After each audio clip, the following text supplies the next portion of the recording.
Qu'est-ce que le FMI? Bonjour à toutes et tous, salam alaikum très chers tous éclairés. Le Fonds monétaire international, le FMI, est un organisme créé à la conférence de Bretton Woods, qui a son siège à Washington. Les statuts du FMI constituent le code de bonne conduite des pays membres en matière de règlements monétaires internationaux. Le FMI a pour but de promouvoir la coopération monétaire internationale et la stabilité financière, de soutenir la croissance économique et le commerce mondial. Il réalise des études économiques et conseille les pays membres pour l'orientation et la mise en œuvre de leur politique économique. Le FMI gère aussi un système de crédit mutuel. Chaque pays membre contribue à la constitution du capital du fonds en fonction de quotas-parts négociés.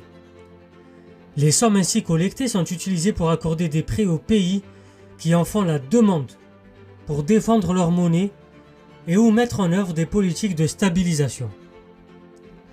Depuis la seconde moitié des années 1970, le FMI a joué un rôle de plus en plus actif dans le financement de l'économie mondiale.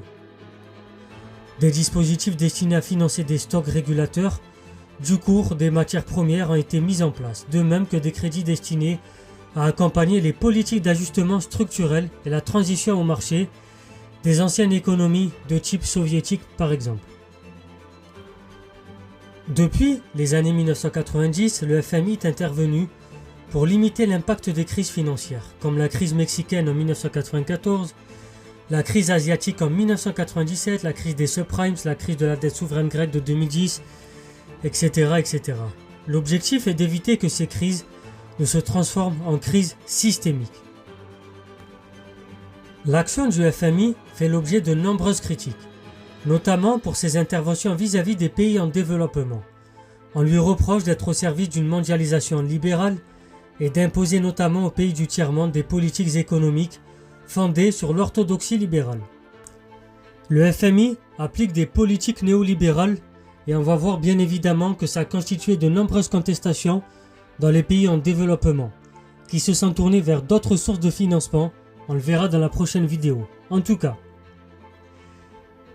de l'autre côté, certains auteurs libéraux considèrent qu'en intervenant pour sauver les débiteurs défaillants et pour accorder des prêts à des États incapables d'éviter les crises, soi-disant, le FMI contribue à faire naître une situation d'aléa moral.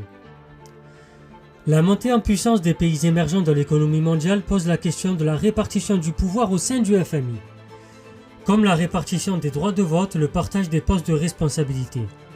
On reviendra dans une vidéo spécifique sur les critiques du FMI, fondées bien évidemment. C'était Soso l'Intello, abonnez-vous, partagez, likez, très chers éclairés.